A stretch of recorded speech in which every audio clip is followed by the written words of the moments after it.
What is up, everybody? It is a Thursday big show, and you can see right away, this is not the normal intro. This is not the normal setup. I brought up this video from Twitter of Merritt, who the 49ers are set to interview or did interview, not quite sure the timeline here, talking about the Super Bowl and in particular, how he feels like Steve Wilks was kind of done wrong. And there's so much to unpack here. I just played it for Larry. Larry hadn't seen it, but right before we went to discuss it, I said, let's just save it for the show. So here's what we're going to do. I'm going to play it again for everybody to see and digest. This is Merritt, who is set to interview. Do you guys remember, has he interviewed yet, or is he set to interview? I thought he was set to interview, the report was he was set to interview yesterday, right? Okay. So does that mean I didn't hear that he did for sure. Scheduled to interview yesterday, or that he was scheduled to interview yesterday? Do you understand what I'm saying? Yeah, I understand what you're saying. Either way, this is who a lot of people, including myself, got really excited about. Let's talk about his credentials for a second. He's coached for 26 years. He played linebacker. He's coached all three levels of the defense. And he has 5 Super Bowl rings, currently the defensive back coach for the Kansas City Chiefs. Here is him talking about Wilks and the Super Bowl. I'm going to play it, and then we can unpack it. Make sure in the chat, just let me know that you guys can hear it. I know we can hear it. Hopefully you can too. Here we go. Wilks, even himself, is looking at this as a blessing. You know what? I understand you guys want to go in a different direction, but if you want to base clearly off of just the game, that's not the case, and we all know that. There's always something behind a marriage if it's not going well. It doesn't just happen overnight. So, but if you want to talk about the game, their offense went 3 for 12 on third down. Oops. Our offense went 9 for 19. But if your offense is going 3 for 12 on third down, is that Wilks' fault? If your tight end, who's all pro, Kittle, only has 1 catch for 4 yards, is that Wilks' fault? No. I mean, so therefore you can feed McCaffrey all you want to. He needs help. And then number 11, who was trying to fight all game, Aiko, whatever, I don't know. He only had 40-something yards. Was that Wilks' fault? So I just say that there was something going on before. It's all went down. Oh man, that's pretty good. I like that. Say here. All right, that is the end of it. We didn't get a full chance to discuss backstage. Here we are. We are just kind of listening to it together for the first time. So, Larry, I'll start with you. What are your initial thoughts after hearing that? Who's Aiko? Brandon Aiko, you don't know? Well, that's kind of disrespectful. I mean, come on, man. I mean, this is Brandon Ayuk. He's an all-pro wide receiver. You're calling him Aiko. I don't know. That's out of pocket. that seemed odd. I mean, I think that if your premise is wrong, your conclusion is wrong. So if your premise is that Steve Wilks was fired because of anything that happened in Super Bowl 58, then I think your conclusion is wrong, because I don't think that's why he was fired. He's kind of going with the assumption that was whatever happened that day was the reason that Steve Wilks was not brought back. I don't think he is. I mean, just real quick, because he said that there's no way they can be going just based off the Super Bowl. There had to be problems to that marriage prior, because if we're going off the Super Bowl, it was the offense, not the defense, I think is what he said, just to clarify. I hear you. All I would say is, it clearly, obviously he doesn't cover the 49ers. It clearly wasn't about the Super Bowl. It was clearly, I got the vibe going into the Super Bowl that Steve Wilks was on touchy ground. Steve seemed really agitated in the media sessions leading into the Super Bowl, especially when Chase Young's effort was called out, and nobody pointed the finger at Steve necessarily, but but he was clearly disgusted with some of the players. I think there was a little bit of a disconnect between what the Niners did up front and what the Niners did on the back end. And I had asked Steve Wilkes in October, are you calling the games up front, or is Chris calling the games up front? Because I think Chris called the games up front last year, or 2 years ago, I should say. And he said, no, I'm calling all that stuff. I'm dialing up everything up front. So if you're dialing up everything up front and you're dialing up everything on the back end, how do you have situations where you're hurrying up the quarterback and playing soft coverage behind it? How does that making sense? And I just think there were a bunch of examples like that happened in the Minnesota game, in the Cincinnati game, and then in the playoffs, they didn't stop the run. I don't personally blame Wilkes for the fact they didn't stop the run, but he is the defensive coordinator. So, I mean, if I made the prediction going into the Super Bowl. I said if the Niners fall short in the Super Bowl, Shanahan will not blame himself, and there will be somebody to blame, and Wilkes will wear it, and Wilkes will be gone. So I'm none of this really surprises me. But I hear what he's saying. He's basically just saying that Kyle doesn't point the finger at himself, and that there were examples to point the finger at himself after the Super Bowl, and he chose to replace the defensive coordinator. But the assumption is that he replaced the defensive coordinator because of something that happened in the game. I don't think that's the case. What do you think about all this, Fish?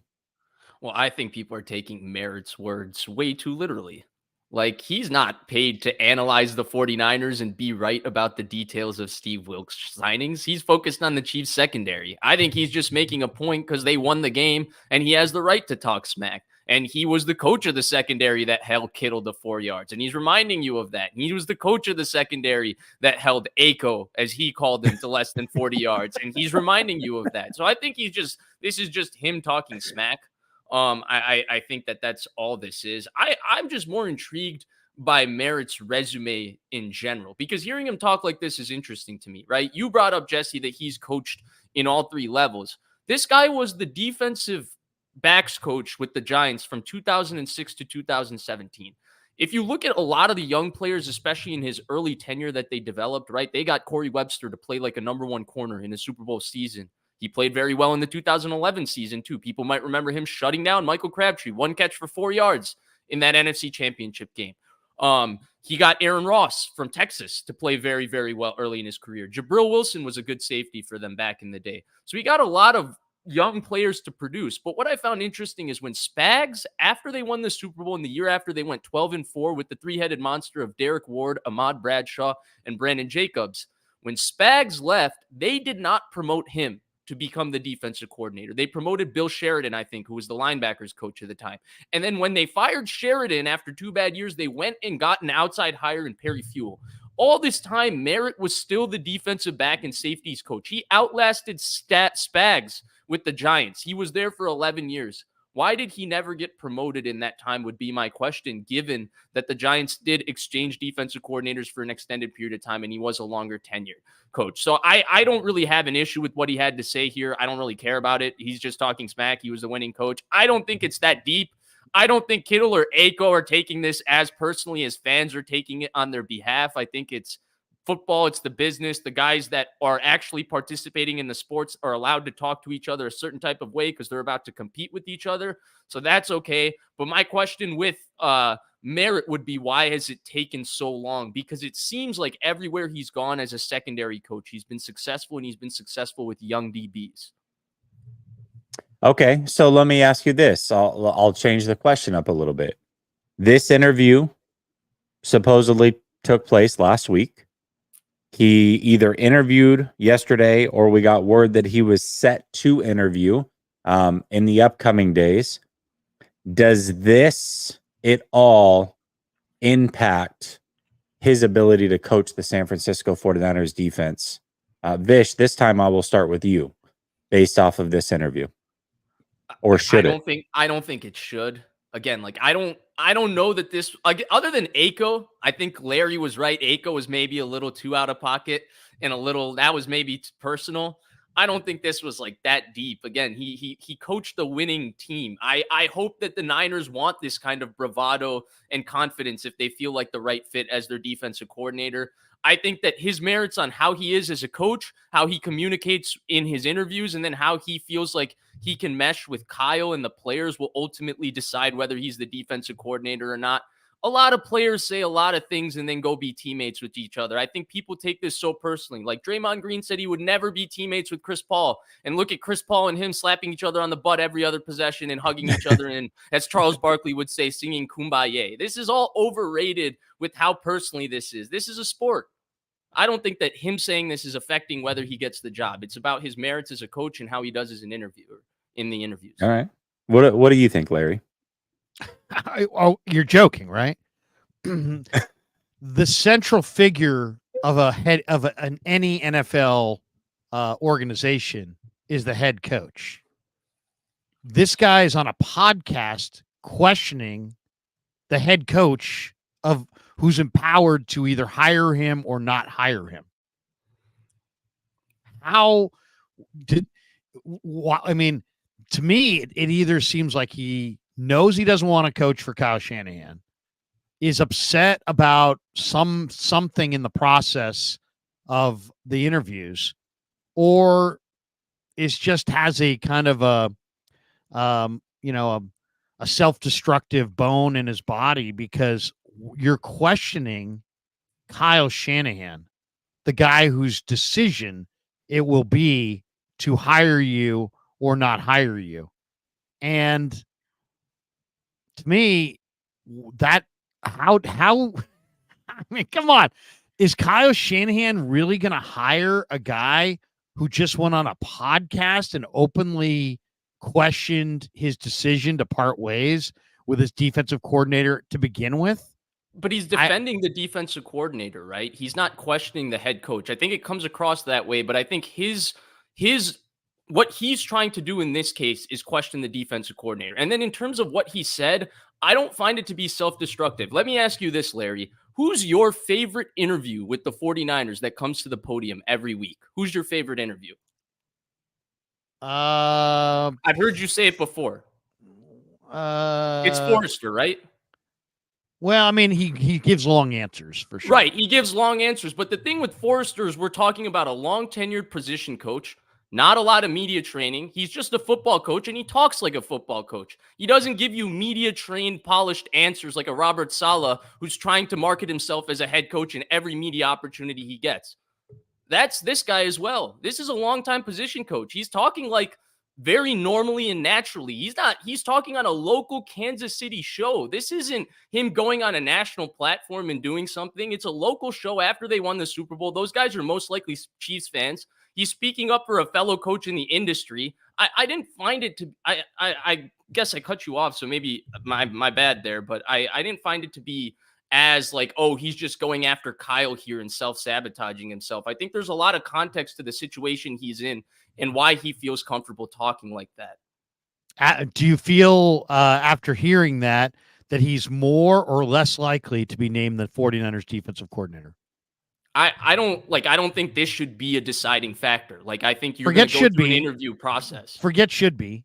Just, do you think he's more or less likely to be hired as the 49ers defensive coordinator based on those comments? Yeah, I don't know. I don't know how likely he was. I would say less. I would say less. Like, you're questioning the head coach. You're basically saying that Steve Wilks did not deserve to be fired, or did not deserve to not be extended, I guess, or whatever. I don't know. Was he fired? Was he extended? Or was he not extended? I don't know his exact contractual situation. But I let's just say this. Think of all the coaches that have coached under Kyle Shanahan. Have you ever heard any of them in a public forum question him the way that this guy appears to be questioning him? Yeah, when he was in Washington. Bunch of articles written that way. I've heard who was it? This summer in the Play Callers podcast. He literally almost verbatim, like, not verbatim, he like blamed Kyle Shanahan. He basically made us infer. He indicated that Kyle Shanahan not promoting him up the totem pole is what led him into alcoholism. He said stuff like that. He said that he was the genius. Like, he would say stuff like, I was the one coming up with the plays and not getting credit. I don't have the exact quotes off the top of my head, but Jesse, do you think those are fair summarizations of what he was saying in the McDonald. You talking about McDonald? Yeah. Yeah. Yes. McDaniel, yeah. Or McDaniel, I would say that I think that Merritt will not be hired as the 49ers defensive coordinator. Because I think it makes it sound like he believes that Steve Wilks got a raw deal. And I just think that that's fine to believe that, and it's fine to state that, but you're basically the guy who gave him the wrong deal. If we're supposed to believe, that Kyle's the boss, is Kyle. So ask to think that he would say that, question Kyle's decision to get rid of Wilks and would be Kyle's chosen handpicked guy. I say probably not. I would. My guess is that one of the issues that I think Wilks had with Kyle is that Kyle Wilks did not earn the trust of Kyle across the board. Otherwise, Kyle would have just blindly supported every one of his decisions. He didn't blindly support every one of his decisions. In fact, he did the exact opposite. He called him out publicly after the Minnesota game and expressed frustration seemingly against Wilks on the field during the Super Bowl. So I would say, I don't know. I don't know. It's a very interesting deal there with Merritt, but I'd almost bet everything that I have that he won't be the choice now after listening to that. Do you think he would have been the choice to begin with, though?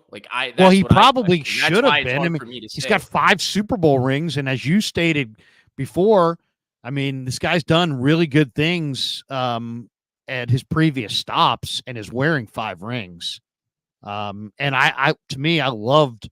Now they won because of their talent. He didn't make McDuffie. He didn't make Sneed. But you know what?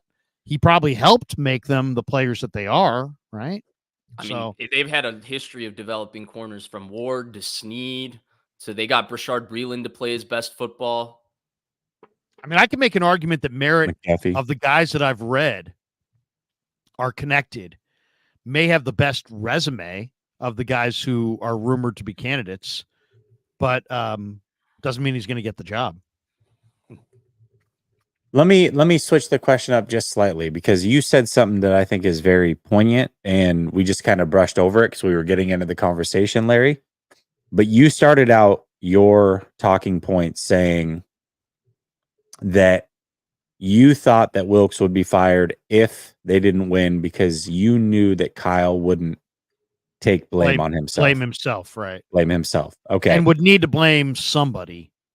Right. Okay. So with that being said, now you don't think that they will hire Dave Merritt, but do you think he should hire Dave Merritt because Dave is a guy who might be able to hold him accountable and wouldn't be afraid to kind of tell it like it is? I'm a believer that you become better and bigger and stronger when you have dissenting opinions in the room. When you have strong, powerful disagreement.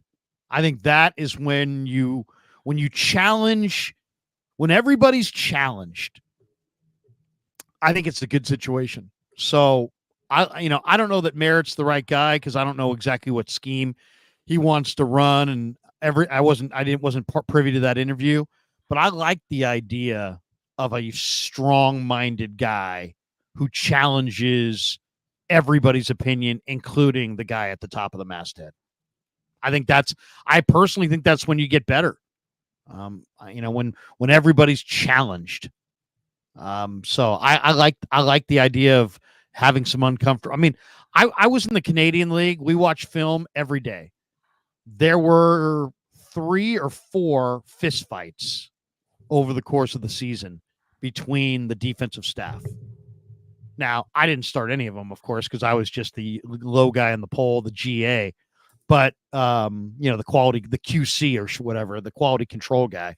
But man, there was, and we had the second best defense in the league. We got our work done. We had volatility. There were punches thrown.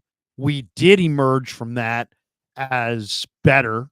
And I'm a firm believer that it's volatile, and that if, you'd rather have open dialogue than a pecking order and guys worried about their job. And on that staff, Kay Stevenson was the head coach. Bill Urbanek was the defensive coordinator. Bill Bradley was the defensive back coach. These guys threw hands over coverage, over responsibility, over, 2 inches of film, increments of movement. I mean, there were fights. I mean, literal fights. Like, you blaming me? Yeah, I'm blaming you. Your guy screwed up. No.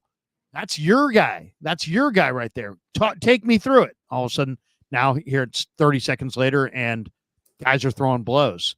So, but we went from like dead last in defense to number 2 in defense that year. So I kind of am a believer that there's hard conversations in the locker room between players. There's hard conversations in the coaches' room between coaches.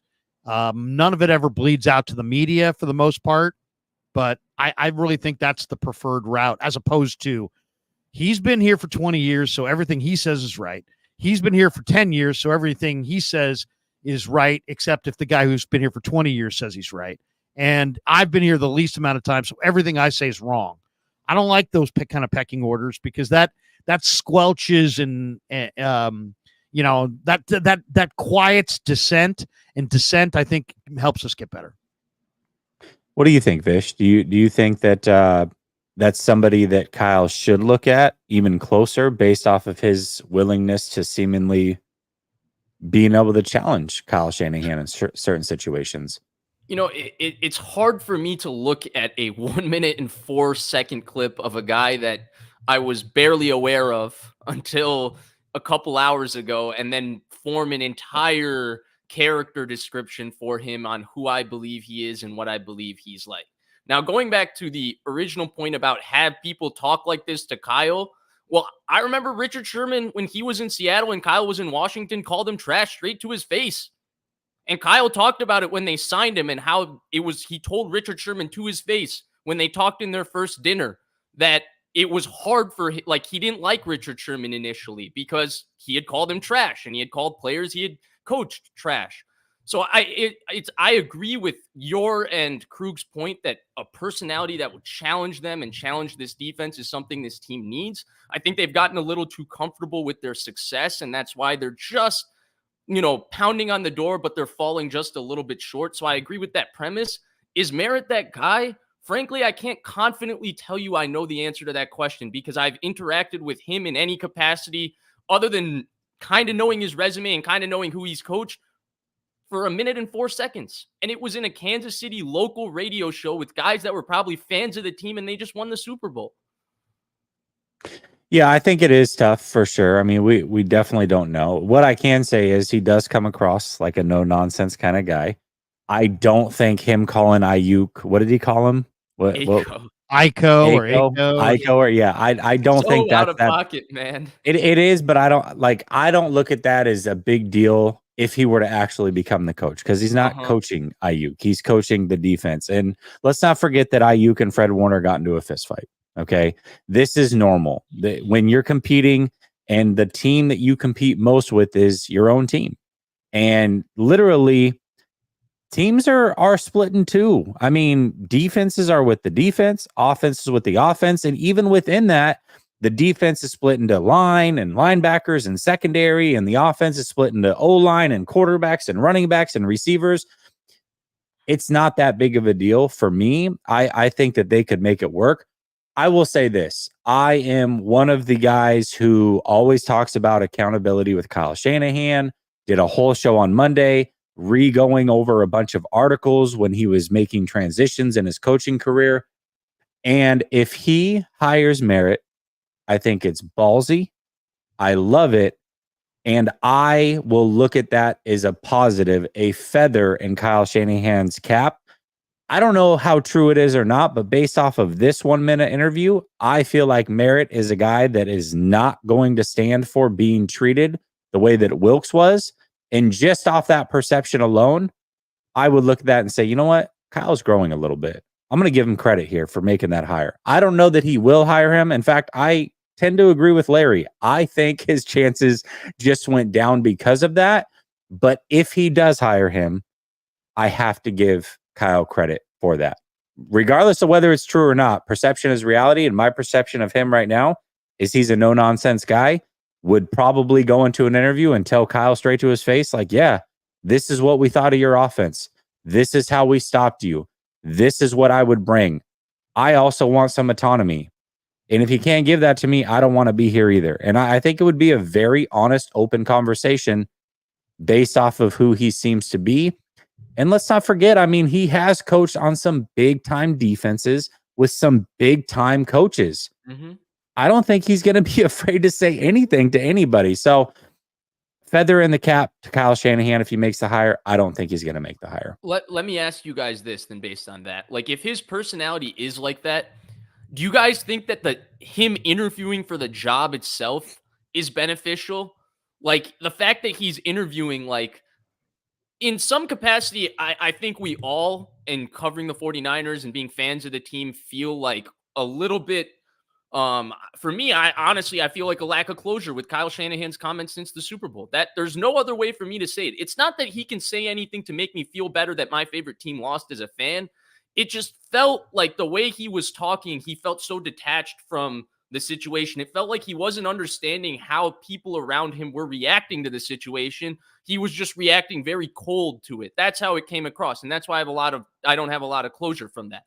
Do you think that him hearing straight from Merritt, like, hey, yo, you did all of these things wrong in the Super Bowl. You can look at, if that's Merritt's personality, if he tells him that, do you guys think that's good for Kyle, regardless of whether Merritt gets the job, regardless of whether Merritt is looked at as a candidate for the job? Like, just the fact that this is told to Kyle one-on-one in an interview. And they've talked about how they like interviews because it allows them to learn things, right?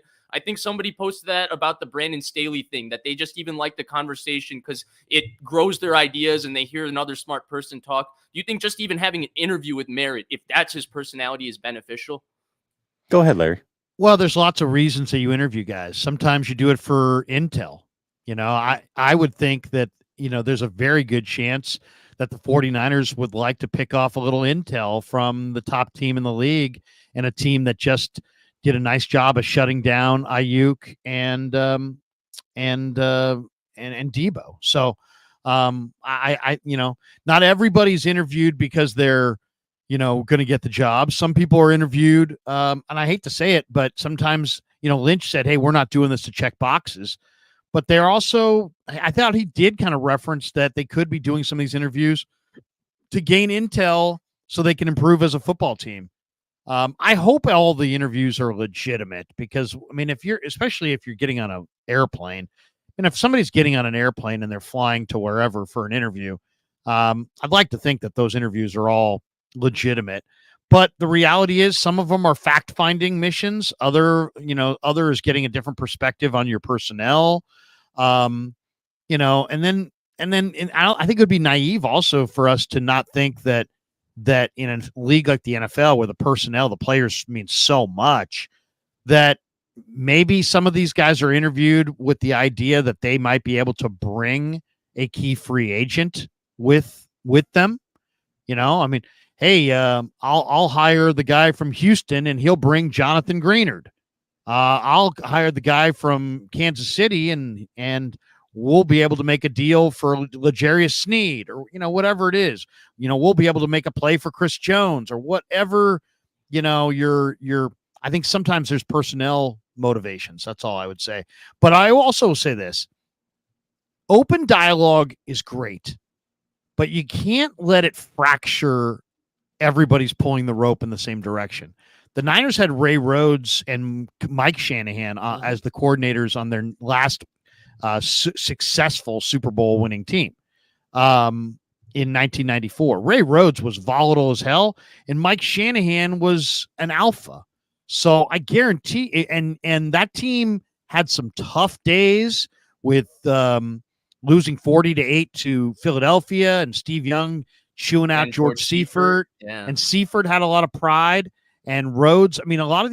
So they challenged themselves by having Rhodes in the room. They could have just said, well, Seifert knows as much as anybody, but they knew that Rhodes was a great coach. So they challenged themselves. But if Rhodes started going against Seifert publicly, I think the whole thing has a chance to blow up. So it's a real fine line. And that's why you see coaches oftentimes hire their buddies, because a lot of times it's like, I don't want to be challenged by my coaches.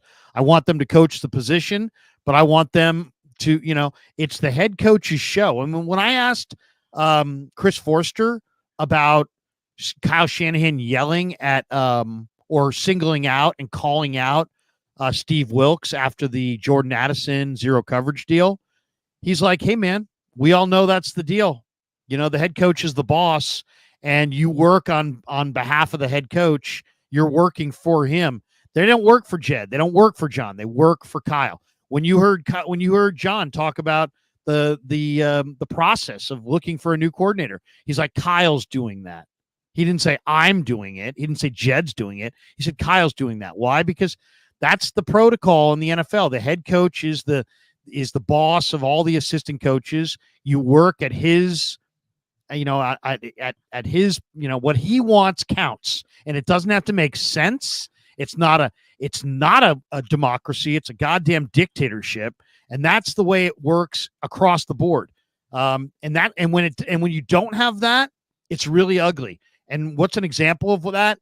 Buddy Ryan was hired by George Halas to be the defensive coordinator of the Chicago Bears before Mike Ditka was hired as the head coach. And so Mike Ditka always was threatened by Buddy Ryan, and Buddy Ryan, the players always went to Buddy and not to Ditka, the defensive players, because he was the head coach of the defense, because he preceded Ditka. And that situation, they won a Super Bowl because they had overwhelming talent, but that was not a healthy situation. I do think, Vish, to go back to the original question, yes, I do think that they can gain some intel. I don't know that was like the purpose of it. I think they're really genuinely trying to find their defensive coordinator, but I think if they're having open dialogue, it can be a positive no matter what, if Kyle's willing to receive it and implement it and make some tweaks based off of what he's hearing. This whole thing is interesting. I just thought it was a lot of fun because I really hadn't heard of Dave Merritt either. But once I did hear that he was interviewing and I looked over his resume, I was like, man, this guy's very impressive. Now, why has he not been a defensive coordinator yet? Is that as much as he just hadn't wanted to be, or he didn't want to be, or some other reasons? I'm not sure, but especially very with 11 impressive. years at a place. Yes. Very impressive resume. Very impressive resume. So, and then hearing him talk, I'm even more impressed. So I don't know who it's going to be, but either way, I think that they can gain intel. Now we're going to flip into the defensive coordinator conversation and talk about another guy that they're set to interview here in a second. But I want to get to some of these super chats. Coach coming in strong. He says, get a load of this ish. I think he's talking about when we were about to play the interview. And he says, Vish, wake up. You're operating as if you don't know who Kyle is. You're trying to be balanced. Out yourself in the situation, or put yourself out there as if you're Kyle. Keep it 100. But my thing with that is, like, look at the 49ers coaching staff. What about Bobby Turner says pushover? What about Chris Forrester says pushover? What about D'Amico Ryan says yes, man? What about Chris Kasarik says yes, man? These are all strong personalities. Look at Mike McDaniel.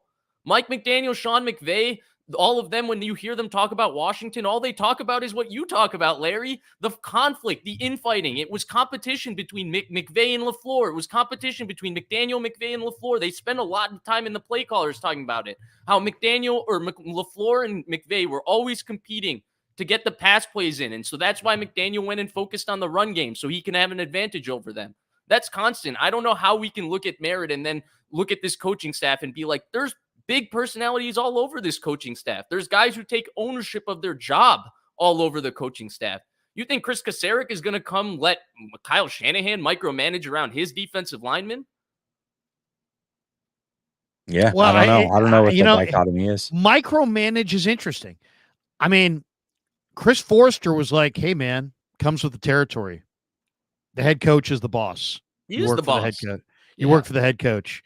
It's not a democracy; it's a dictatorship." And that's not what he said, but that's the truth.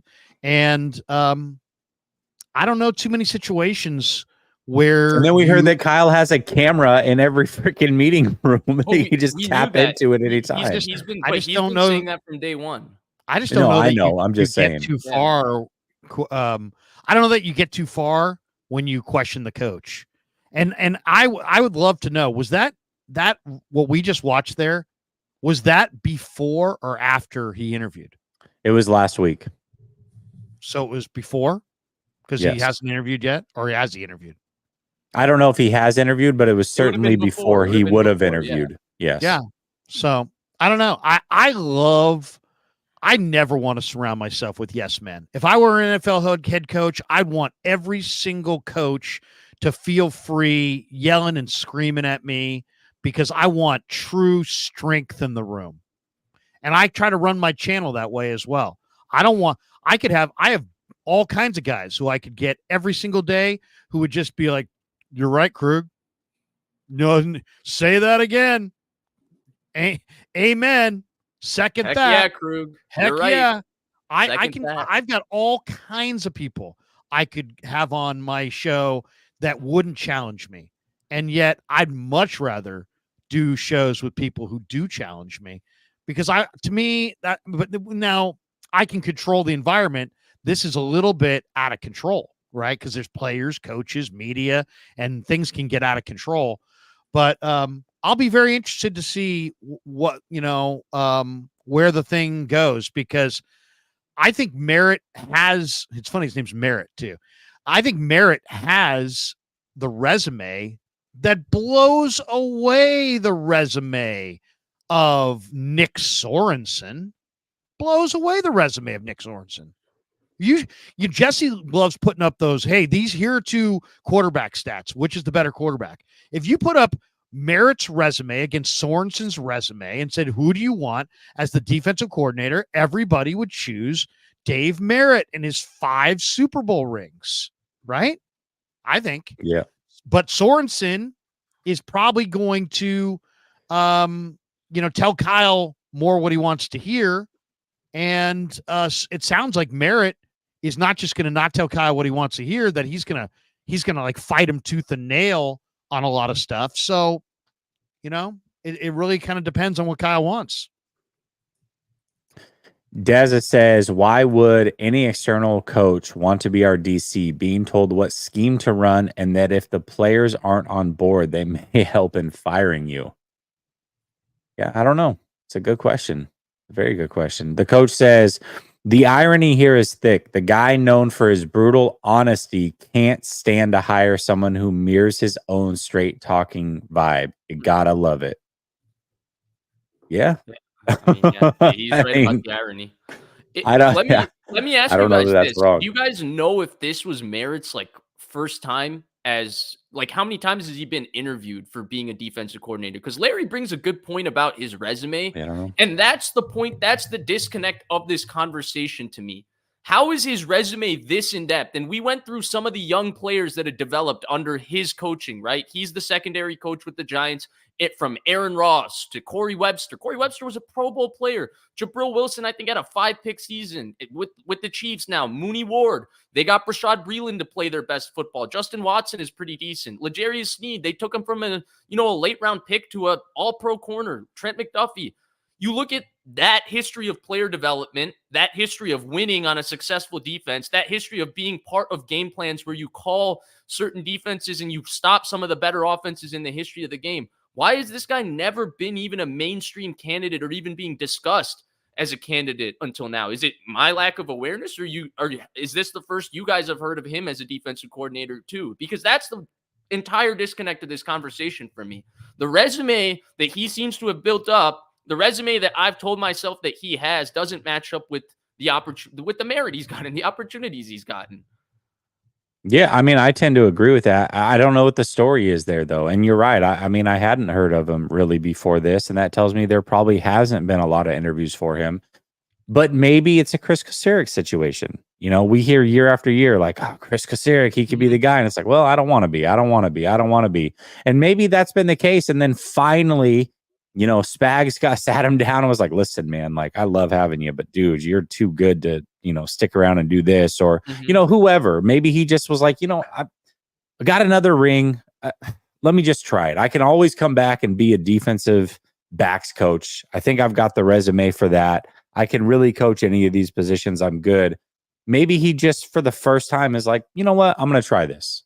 Why not? Why not go see if I can get a position here? I don't know. I don't know what the story is. So you think it could be like an Ernie Adams, Dante Scarnecchia? Yeah, I think so. I mean, I think that's the only thing that makes sense, unless he's been interviewed a bunch of times and we just don't. I just don't know, which is also a possibility. It's not like I follow you would think his we career would see closely. the name, right? We would see the name Yeah. like eventually through the cycle or mentioned by Rappaport on NFL Network or something that would have him be a connection for us. I feel like we watch enough football, right? We can't be so oblivious to one guy in the NFL that's been getting defensive coordinator interviews for a little bit. Yeah, I mean, I'm trying to look at it right now to see if anything else pops up. I mean, other than him It doesn't. interviewing supposedly with the 49ers, I don't Yeah. see anything. So I don't know.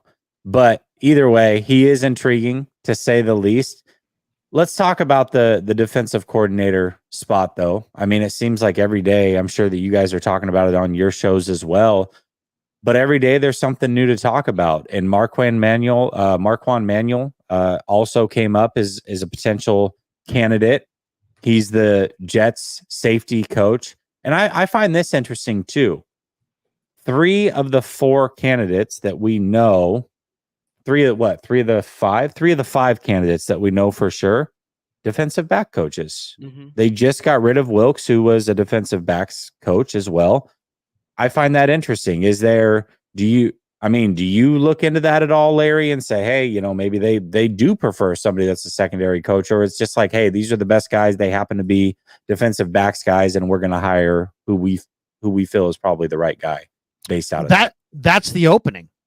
They have Johnny Holland is a respected linebacker coach. They've done an incredible job of identifying linebackers and coaching them up. They've been the leader of their defense. Johnny's going nowhere. And then Chris is going nowhere. Chris is a star. They're staying with their wide 9. They're not going to change their defensive structure. So the job really that's open is defensive coordinator / maybe defensive backfield coach. Because, I mean, you have young Daniel Bullocks, young Nick Sorensen, 2 guys that are in-house, but they are young. You've got the veteran D-line coach. You got the veteran linebacker coach. So to me, it's like it's the defensive coordinator / defensive backfield is where they're looking for some. They're not going to bring in another linebacker coach and get rid of Johnny, and they're not going to bring in another D-line coach and get rid of Chris. And so it's really like, do they promote from within and then hire younger guys to back up Sorensen and Bullocks as those guys ascend to the DC role, or do they hire a DC and have that guy's strength be on the back end? And I think that's where we're at. What about you, Vish? What do you think? Yeah, I think it's a little more complicated than that, because I think not than what Larry said. I think Larry nailed it. I think it's just a little more complicated than it's being talked about in terms of hiring a defensive coordinator because of the reasons Larry outlined.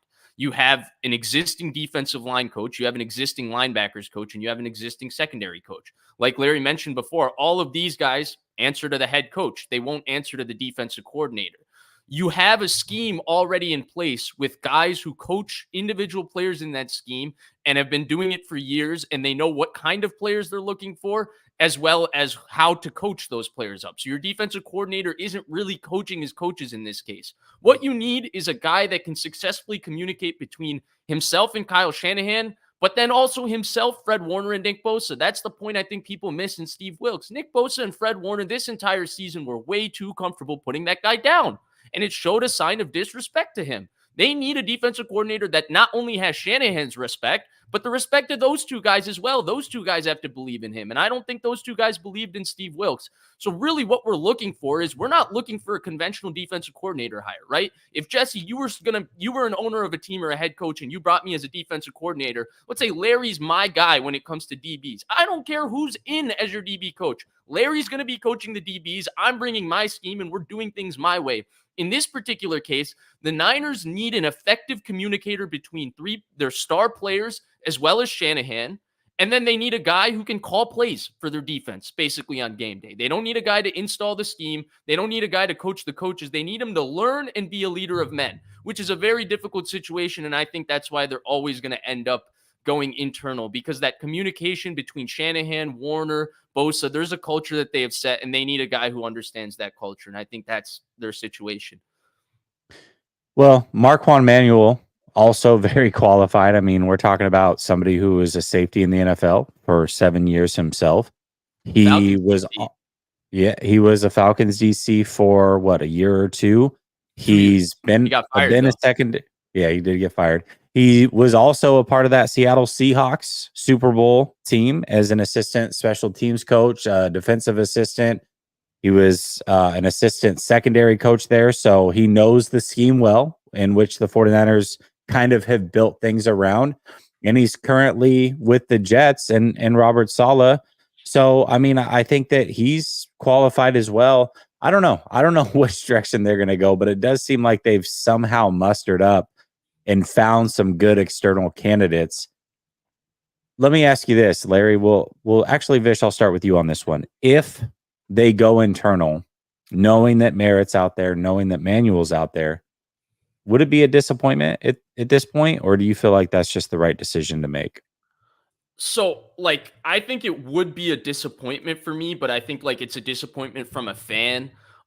Frankly, if I'm being honest in terms of disappointment or not disappointment, it's hard to really know because the job we're talking about, it's hard to evaluate any of those guys on how well they're going to communicate with Shanahan, sure. Nick Bosa, and Fred Warner, which we identified from Steve Wilks. Larry started the show with this.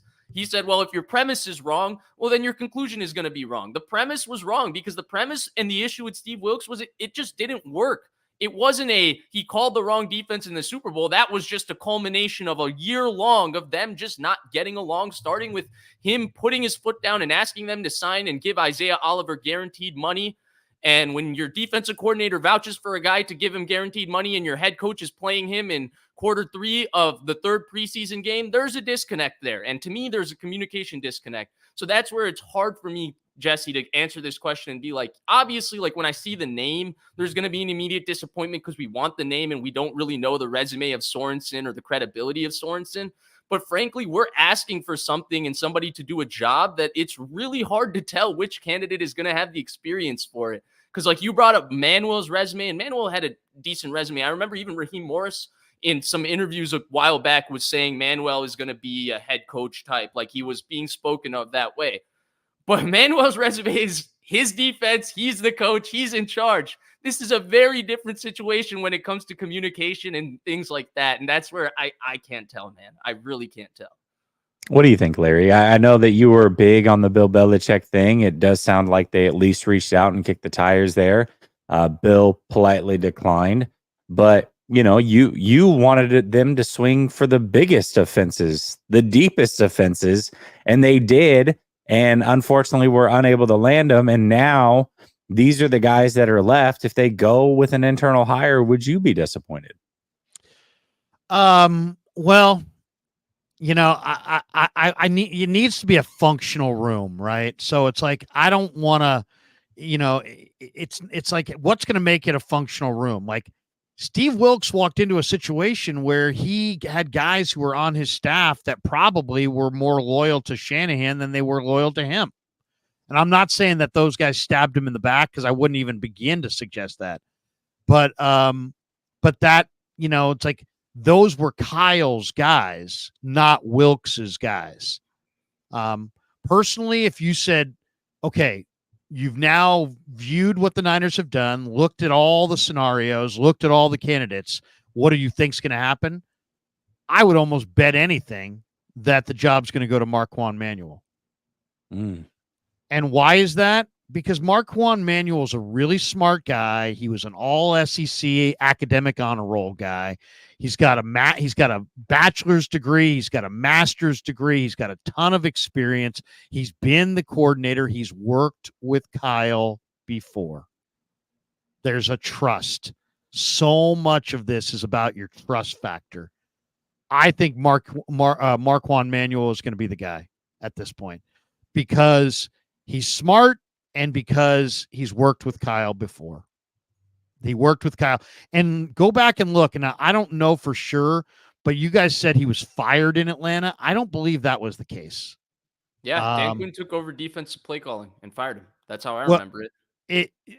From what I'm reading, Manuel allowed his contract to expire after the 2018 season and jumped to Philadelphia as the DB coach. So I don't know. I'm not sure if that's a year. He did sit a year.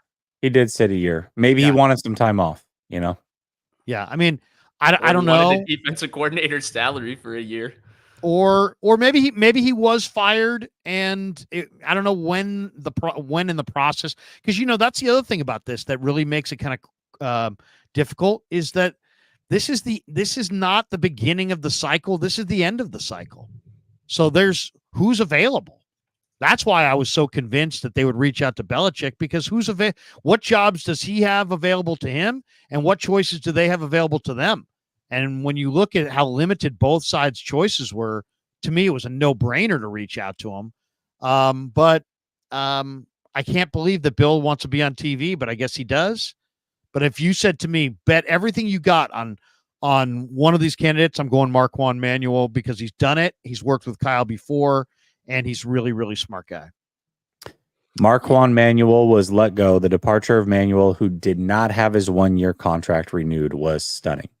So that was the wording used in Atlanta. So what I remember from their coordinator cycle is when Dan Quinn first was hired in 2015, I think the defensive coordinator was Richard Smith. Then in 2017, Richard Smith left after the Super Bowl, and Marquand Manuel became the defensive coordinator for 2 years. And then I remember they made the playoffs 1 year with Sark, and then the next year they had a down year, and then Dan Quinn took over defensive play calling duties, I think, the next year and was the defensive coordinator. And then Raheem Morris became the defensive coordinator and then the interim head coach because Dan Quinn didn't do a good job. But I remember their defense had a 3-year process. And so maybe Marquand Manuel wasn't let go, but I do remember thinking of it that way because Dan Quinn took over the defense. He seized it from Marquand Manuel. No, he was let go. I just read it. He was 100%. Okay. Yeah. They didn't renew his 1-year contract. And he sat out for a year. His Wikipedia says that he let his contract expire. Now, at the end of the day, we may never really get the answer to any of these questions. You know what I mean? I don't know. Did he let his contract expire because he knew they didn't want him?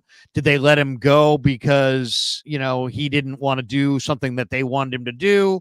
Was it performance based? Was it personality based? Was it monetary? I don't know. I really don't. But his wiki says he let his own contract expire after the 2018 season where they went 7-9. But you could be right.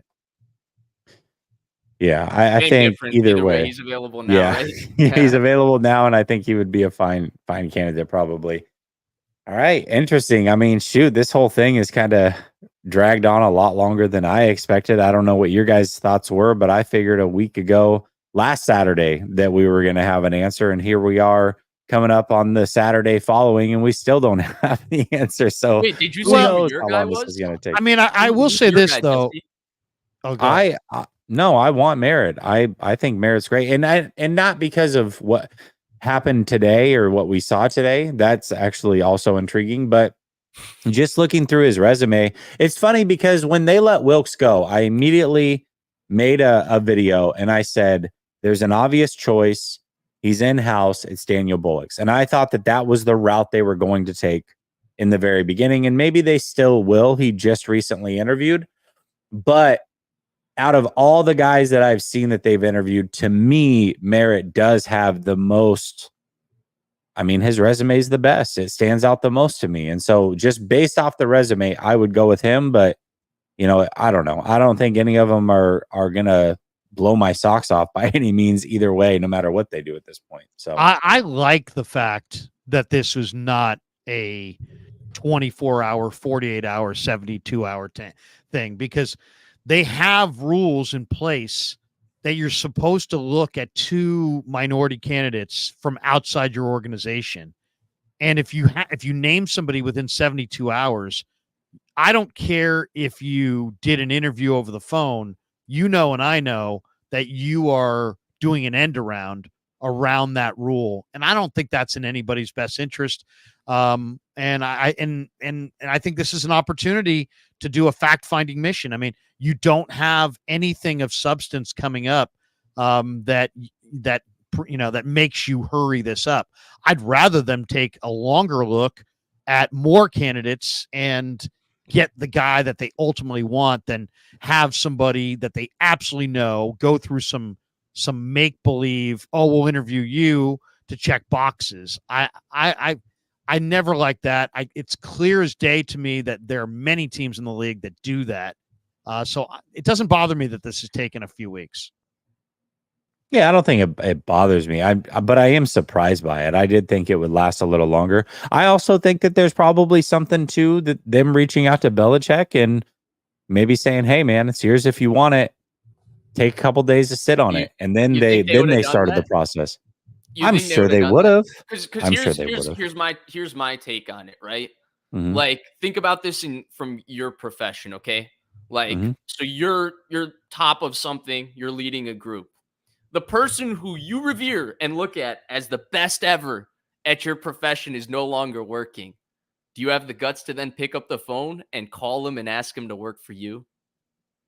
Well, Vish, I mean, I think it depends on how hot to trot I am on him, if you know what I mean. Well, somebody nailed it. I tuned into your guys' show the other day, and Larry was like, Jesse's hot to trot on this offensive lineman. I was like, I don't know if I should be offended or feel good about what Larry just said. I don't even know what hot to trot means, but I like it. I remember you coming in the comments to that. That was really funny. But the bigger question, Jesse's hot to trot on Dave Merritt. The bigger question is, I saw it in the chat today. Is Merritt, Marquand Manuel, Belichick, which one of these are booth guys? Which one of these are field guys? Because that's really the most important question we're not answering. I saw somebody throw it in the comments. It was a great joke. I had to add it. Great question. Yeah. I think Merritt's a sideline guy. I mean, he seems to be. At least the pictures you can find on the internet, he's yelling on the sidelines. So maybe that's, that's funny. Krug, what about you? I just hyped you up as my DB coach. I put my feeler out for the Niners job, hiring you as my DB coach. Are you a booth or field guy? I would definitely be a booth guy. Because if I'm the DB coach, man, I want to be able to see the coverage. I'm not going to be guessing. I like it. Yeah. Abu Marcos says whoever the DC is, he has to trust our depth players and rookies in the first 12 weeks, especially when we are up big. We look tired in the final month. Huff had to get hurt for us to know what we have in Brown. It's a great point.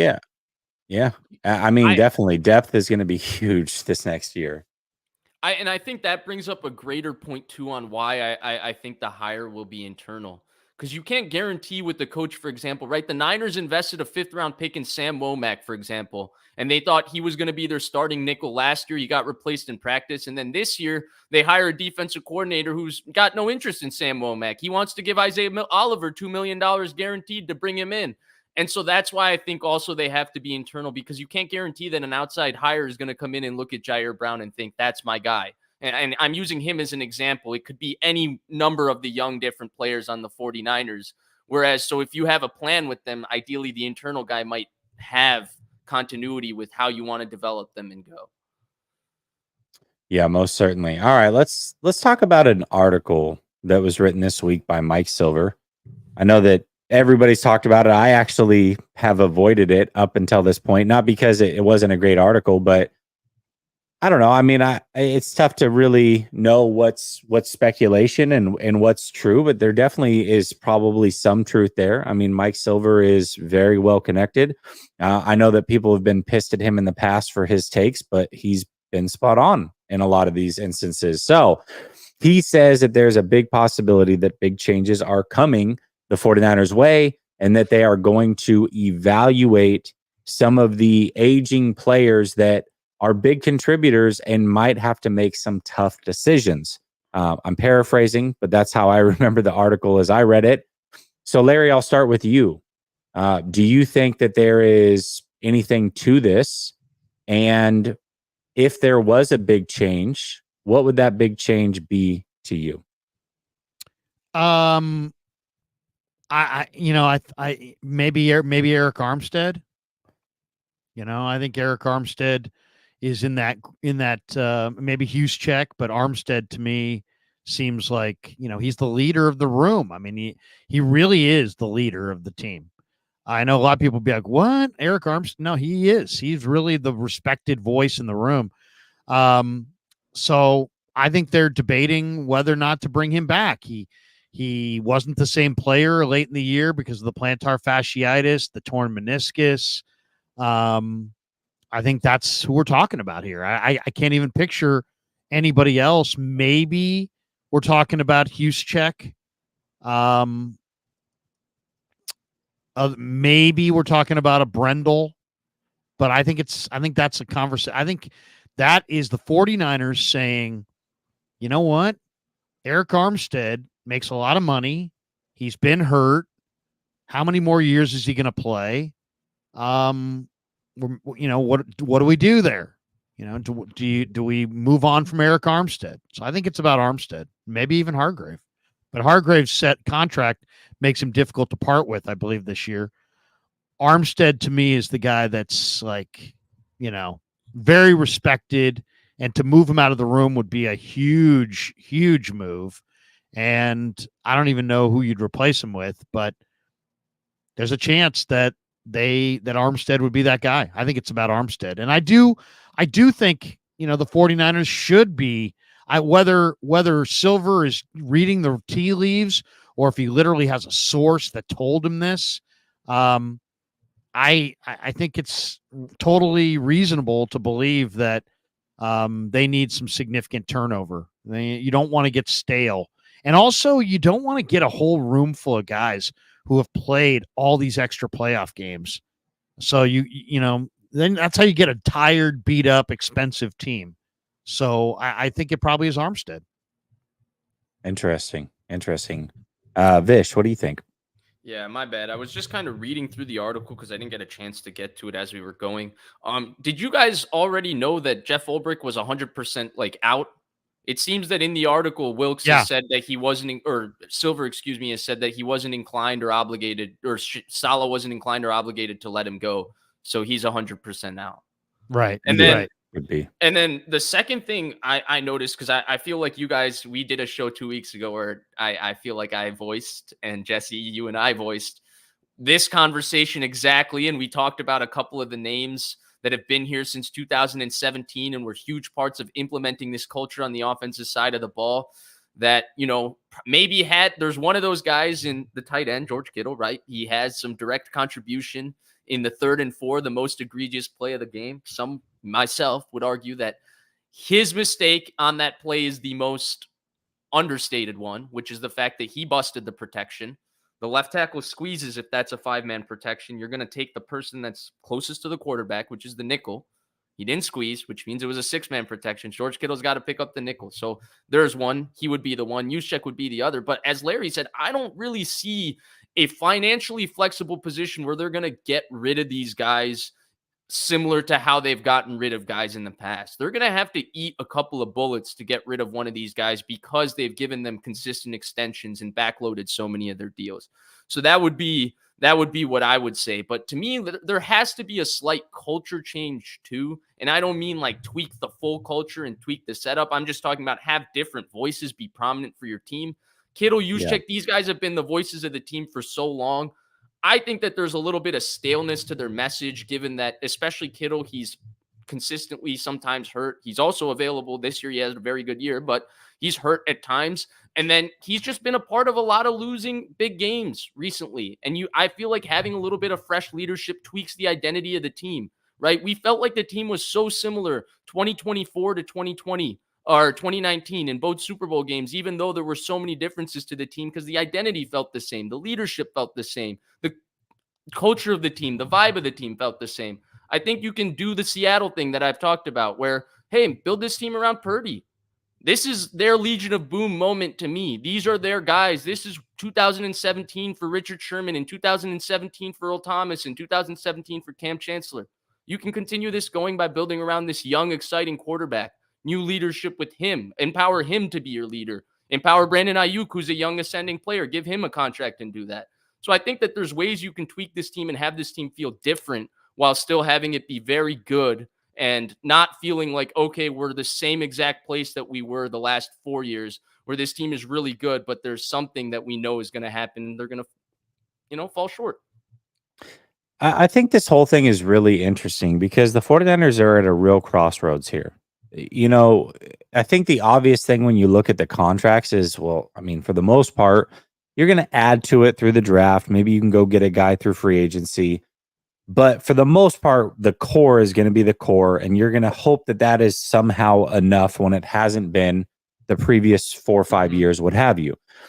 So financially, that's what is kind of all over the tea leaves. But the 49ers, if they want to get anything for any of these guys, now's kind of the final year to do it. Mm-hmm. If you wait till next year and Kittle's 1 year older and Armstead's 1 year older and Debo's 1 year older, these are not guys you're going to be able to trade for really anything. So if you want to get anything in return, you have to make the tough decision. As Silver kind of points out, hey, there's going to be tough decisions that have to be made in order to recoup something in return. And they're in a situation where it's like, yes, they do want to win now. And these guys are important to winning now, but they also have to remain flexible for Brock Purdy and Ayuk, Warner, Bosa, some of the younger core in the future. It's a very interesting time. To me, I tend to agree with you, Vish. I mean, I'd rather do it a year early than a year late. Mm-hmm. You can't financially do it with everybody, but whether it's Armstead, like Larry pointed out, or Kittle, like you pointed out, I do think that it would be smart, or it would behoove them to choose one guy to bite the bullet on, take that cap hit because they're going to have that rollover from last year, take that cap hit, turn it into a draft pick, maybe sign a cheaper free agent at another position of need, and then use that draft pick to try to replace whoever it is that they've traded away and remain flexible in the future. I think that would be very smart. Also keeps them competitive this year, doesn't take them out of a Super Bowl by any means, but helps them prepare for the future. I love the idea. Or you remove the star power and increase the depth of the team, right? You get a draft pick and a young player, maybe not a guy who's, starting or whatever, but a guy who can become a starter. I do feel like this team got a little top heavy by the end of the year. I don't know how you felt, but I think a year later, them being even more top heavy might not be the answer, especially given that this was, I really felt like, guys, this was if there was a team that was going to do it, it was this one. I felt like they had all of the ingredients and they didn't do it. I don't want to see them run this back exactly how it is. Well, the other thing that I got to add here is that just like the Niners do their end of the year evaluation, I do the same thing. I look at, all the numbers, and then I go look at all the playoff games. Mm-hmm. And when I did that exercise, what I came away with that I really didn't like, but it was right there and I couldn't deny it, is that the 49er defensive line got pushed around all year long. They got pushed around in the preseason. Their run numbers were all tied to getting big leads. Anybody who ran the ball for 4 quarters had success. Down the stretch, they got pushed around. They never really stopped anybody in short yardage or on the goal line. They got pushed around. And Eric Armstead is the defensive tackle on this defense. So he got pushed around, and then his body's failing him, and he's an older guy. And I just think that when they do their end of the year evaluation the way I did, they're going to be like, our D line needs some glass cutters. Nick Bosa is really good, but is he super tough and nasty? I don't know. To me, he's more of a workout guy than super tough and nasty. They need some tough glass cutters on their defensive line. I'm not saying Armstead's not it, but when you factor in his age, his cost, and what that film showed, I think he's the guy they're going to point to and say, we can upgrade. Now, I'm looking at the free agent market. I don't know how you can upgrade. What are you going to do? Go get DJ Reader? You go sign Chris Jones? I mean, I don't think you're going to get Chris Jones. If it was up to me, and if every option was available on the table, I would say cut Eric Armstead, cut a number of guys, and go sign Chris Jones, because you've already proven that you can't beat him. So you might as well join him. And Kansas City's got a ton of money tied up in their quarterback. You don't. I would throw a boatload of cash at Chris Jones, and because he is the culture player that they lack up front. And I don't think their defensive line's tough enough. And I would be looking for somebody like him he's plenty tough. And so I think Armstead's the guy that they're gonna move on from if they're really serious about making big changes. That would be a fully all-in move, huh? That'd be like going and getting Dion in 94. Yeah. Yeah. And then maybe there's a couple other guys on that list as well, free agent wise. I haven't done the deep dive on all those guys, but I'm looking at that D tackle free agent group, and it's Chris Jones, it's DJ Reader, this kid Tart for Houston's, pretty young. There's Christian Wilkins, who's pretty young. There's not a lot of guys there, but I do like a lot of the D tackles in this draft. And there's some, I like Jordan Elliott and Neville Gallimore and a couple guys down the list, but like Cleveland, Missouri, Jordan Elliott. Yeah. Yeah. I mean, I think Kansas City franchise tagging Snead and trying to work out a contract with him, but also giving him the opportunity to seek a trade tells me that they are not letting Chris Jones go anywhere. That he is the priority. They're trying to. He's the priority. That's how I feel too. Yeah. That's the way I read it. But it would be. I would love. Trust me, I would love to have Jones. I just don't think it's. I don't think it's realistic. Well, how about this? Look at the Niners right now on the defensive front. They have Hargrave, who's the rusher, and then they need that anchor. Who's a better anchor? Eric Armstead or DJ Reader? I'd say DJ Reader, even though Reader's 30 in his own right. I think DJ Reader's a better anchor inside than Armstead, and he's probably going to be cheaper. So, maybe you go there and then go in the draft. But the issue is when you look at Armstead, the financial loss they would have to eat if they cut him like now. Are you talking about trading him? Like, is it realistic to cut Armstead and then go sign Reader? Trade him. You'd have to try to trade him and get something, even if it's like a fourth or fifth. You'd have to be able to cut his cap hit a little bit. And I mean, you're going to take a hit. That's kind of the whole point, right? Is that because they've carried over money the way that they have, they are in a unique situation where they can take one hit on a player like that. Maybe that takes him out of the running for a guy that I like, Daniil Hunter or whoever, but it allows them to get something for Armstead, replace him with a cheaper option, draft another guy with whatever pick that they're able to get, but also not let him walk for nothing, because next year, when it does become financially feasible to get rid of him, you are basically going to let him walk for nothing by cutting him. So those are that's why it makes it a tough decision in a unique situation for a team that wants to win now while also remaining flexible, I would imagine, for Brock Purdy and Ayuk and some of these younger guys that are going to be around for a long time. So in Armstead's last 16 makes a good point too. You don't have to take the hit. You can designate the post June 1st cut. But you can't use the money. You can't use the money until then either. So I mean, it's the point is that if you're going to trade somebody like that, you're likely going to do it for a later draft pick, and you're not going to unless you're doing that for a future draft pick after June 1st, that's not going to help you this year. So right. And it's a just fair keep point on them at how that you point. handle the financials. But if I Yeah. have $11 million as the cap hit, which is I think what it is for Eric Armstead Yeah. post June 11th, Eric Armstead is worth $11 million cap hit going into the season. There's no doubt about Right. that. At that point, he becomes cheap for you. Right. Exactly. He's got 5 sacks in the last 21 games. So, But the defense also fell off significantly when he broke his foot. Like, no doubt. I mean, we know he's good. I hope nobody's listening to this thinking we don't think he's good. I think he's good. It's just a matter of it's a matter of and it's also who's making the money. What can you do? Who's getting? I mean, if we're not talking Armstead, who are we talking about then? Debo, Kittle. Who is this veteran player? Debo feels unmovable, but here I feel like this brings up a good question from you, Krug. Like, the 49ers veteran players are obviously excellent football players. There's no disagreement there, right? We're starting this conversation from there's value for these guys because they're awesome at their job.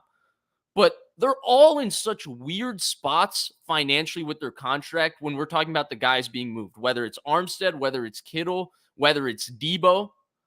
What is the open market trade value for these guys? Because when you're talking about moving these guys, you're talking about moving their contracts along with their talent. Their talent would merit anybody trading for them, right? They're all excellent. In fact, their talent would merit the 49ers keeping them. But what do you think is the open market? And then do you think for example, I'm saying Kittle, do you think we're even being realistic on who's going to get open market value between these guys? Do you think that there's some guys that teams just wouldn't look to target with their injury history, age, where they are with their contract? Hold on. I want to answer this question here, Niner Go. That's not the way that it works. I just want to make sure that we're very clear. I'm reading the rule right now. However, no matter when a player is cut, whether before June or after June, if he is designated a June 1st cut, the team cutting him does not realize any cap savings until after June 1st. So a player cut in March but designated for June 1st remains on the books of the team cutting him for a salary cap purpose, even though the player is free to sign elsewhere immediately. So you're not privy to spending that money until after June 1st. That's why. Get him, Jesse. It's just, no. And it's, I'm not trying to attack him, I know, although he said some weird things in here, but whatever. Either way, the point is that it is a rule that is tough to understand. And I want to make sure that we're all on the same page and we're getting smarter together. I didn't necessarily know the rule until about 2 years ago myself, until I dug into it. But just for the purposes of the show, so everybody understands how this works, if you designate somebody post June 1, they are free to sign elsewhere. That money is on your books until June 1st. You cannot go over the cap to bring, you can't say, hey, I'm going to sign this player now and go over the cap because I'm going to free up money June 1st. That's not the way it works. You always are obligated, once the new league year starts, to stay under the cap. So. And almost you never hardly ever see any team that considers themselves a Super Bowl contender cut significant players after June 1st. Right. Because you don't get anything back, So there's not a big advantage. There's a cap advantage, but not a talent advantage going forward into the next season. So what do you guys think about the value of these guys though? Because they are all in weird spots in their contract. And like Jesse said, whomever we name in this conversation, it is not a flexible financial move for the 49ers. We're talking about eating a bullet. So whether we throw out Debo, whether every name listed by Mike Silver brings a financial complication with this. So are we overvaluing how these guys can be moved in the open market? Because we're talking about these guys as commodities with value now. We're talking. You're not going to get a lot. You're not going to get a lot, but you're going to get something versus nothing. If you wait till next year, and this was the issue, and I know I talked about it last year. I brought it up on shows. I know I tweeted about it, that I was not a fan of kicking the can down the road on guys like Armstead and Kittle for this exact reason. If they had not done that, instead of waiting until next offseason where you can go play with the cap and look at how much more feasible it is financially to cut them, that would have been this offseason. You would have had that flexibility, although they would have remained under contract. it would have been nice in hindsight to look at it and say, hey, we do have that flexibility. But again, they kind of have kept that flexibility because all that money did was roll over to this year. So technically they saved it no matter what, whether it was, hey, the cap number's a little bit higher and they're cheaper to cut, or we save more money to roll it over and we cut them. The money is basically the same. The situation is basically the same. So no matter what, yes, it would be cheaper next year, but they have the financial flexibility based off of the money they're rolling over to be able to make some of these moves, or one of these moves, I say, if that's something they decide to do. It's not going to be easy, but you really have to look at this hard. I mean, this is a team that has been very close. They've been knocking on the door, but teams that stay mostly the same do not usually come back and win. The Tampa Bay Buccaneers, very interesting. The Buccaneers won the Super Bowl, okay? They elected to remain basically the same team. They were unable to get anywhere close the next year. Teams that stay the same usually don't go back. They have to make some major changes. And even the Kansas City Chiefs, after beating us, made more changes than we did. And we lost the Super Bowl in 2019. So, you know, you have to change. Right. You have to remain in flux. Look at Kansas City. D Ford was a superstar player in 2018. They let him walk out the door. Charvarius Ward was a cornerback. They developed. They turned him into a star player. Yes. They let him walk. They traded Tyreek Hill. They had an all-pro tackle in Mitch Schwartz who retired, and they went and paid money for Juwan Taylor and got a tackle. So they've made a lot of consistently fluent moves around obviously having their quarterback. I think that the other part, they let a big time left tackle walk out the door. They're getting ready to trade They let Snead. Juice Brown go to their rival. He went to the Cincinnati Bengals. Absolutely. And I think they just cut MVS. Oh, yeah. They just cut MVS. Exactly. Yeah. Next year, they might beat the Eagles because somebody else might catch that pass. But, I think the other part of this that people need to understand is when they move these players, I don't think you're going to get an immediate return that's going to be better like today. Like, I don't think if, let's say it's Eric Armstead that gets moved, whatever you're getting in return when you're including his contract isn't going to match Eric Armstead's value today. But look at the Rams, right? They moved Jalen Ramsey. We thought that was kind of a bad trade. Did the Rams kind of not get better for it? They have a young emerging secondary. They were able to get young talented players. They don't have his contract on the books. And, he was hurt for the majority of this year. So there is a long-term play where you can develop young players and turn out to be a better team moving off of these veterans. And I think Jesse nails it with the point. And Krug, I'll send it to you because you were around for when the Niners had a coach who was all about this 1 year early, not 1 year late. Yeah, I mean, the Walsh era. But that was pre-cap, of course, you know. So, I mean, that was just a guy saying, you know what, I want to keep my team young and vibrant, and I don't want guys, you know, you've got 5 years left in the league, but I only want you for 2 because but Bill Belichick was the same way in the cap era, right? Right. Same idea. Yeah. With Lawyer Malloy, with Richard Seymour. Jimmy Johnson. I mean, they were, you know, all the best personnel guys have a relative coldness to their personality because you got to kind of, you know, unfortunately, these guys, I would say a football season is kind of like 3 baseball seasons or 3 basketball seasons. So every year that goes by is actually like multiple years. And so you got to stay ahead of this thing. Your team can get old right underneath you if you don't stay on top of it. So I just look at the Niners and I say, well, who could be in that category? Probably Armstead, maybe Kittle, maybe Debo, maybe Greenlaw based on his injury. Other than that, they've got a lot of young players. So to me, if Armstead's the guy that we know makes a lot, and he's a leader in the room, but he's also, his body's beat up, and you know it's a cold world, man. It's the NFL. You know, and here's the interesting thing. Kyle's been here for 7 years, right? But for the most part, we don't know how shrewd he is in these situations. He really hasn't had any of them yet. We got to remember, all of these players we're talking about now have been young. And yes, they were re-signed. Now, we do know that he was shrewd with Buckner, right? Got rid of him. We know that he's been shrewd with a couple of the running backs that were drafted in the 3rd round. So I actually think he might be willing to move on from an Armstead or a Kittle a year early and go that route, even though we haven't necessarily fully seen that in display yet. This is the first time we're running up against it. So I'm curious to see what his take or his personality is when it comes to these big decisions. And we'll see. I mean, we're going to find out this offseason just how shrewd he really is. Maybe not at all, but And maybe it- he is.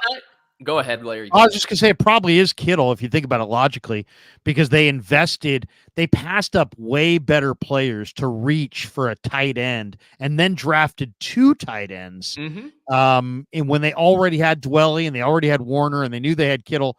So to me, I think Kittle might be the guy that we're talking about here. Right. And usually the writing's on the wall, right? Like when they drafted Hufanga, the writing was on the wall for Tart. He had a year to start, but the writing was on the wall for him. When they drafted Demo Lenore, K'Wan Williams, writing was on the wall for him. When they drafted Javon Kinlaw, the writing was on the wall for DJ Jones. So you're absolutely right. Jesse, my bad. I had a point. What were you mentioning?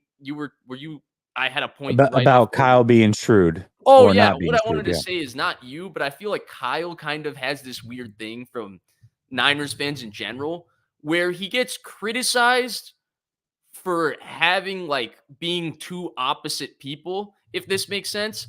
Like on one hand, he's the cold-blooded guy who got rid of the quarterback he gave up everything for a year after. He's the cold-blooded guy who got rid of all of these young draft picks and gave up on them so quickly, and he just turns on guys so quickly. But then on the other hand, he's the guy that can't let go or won't let go of Kittle. I think he's very cold-blooded. I think he's been around the business, and I think he's very, very cold-blooded. And I think we're about to see that. I think the way he does business is cold-blooded. And I think we've seen glimpses of it with Steve Wilks. We've seen glimpses of it in general. I think Kyle is as cold as it gets when it comes to doing business. And I don't think he's going to bat an eye when he starts moving off of these players. Because in fact, I think he's going to look at it as, I can't win with them anymore. They're not good enough for me. I think that's a great trait. I know that sounds kind of like, I do too. I know a lot of people would be like, Vish is being critical of Kyle, but I think that's a great trait because there is no, it's not little league, it's like this is the bigs and you got to be cold. And if he has that coldness, it makes me feel better about him. You don't think he does? Because I would have preferred if you said I think he has that because you're around him. But I do agree with you guys that we haven't really gotten to that point of this regime. They've been building. They haven't really said, okay, this guy's done, that guy's done. We're moving off this guy. We're moving off that guy. They're going to have to move off of some of their core players at some point, and I have confidence that he will. And I think that's a good thing. Yeah, I agree with that.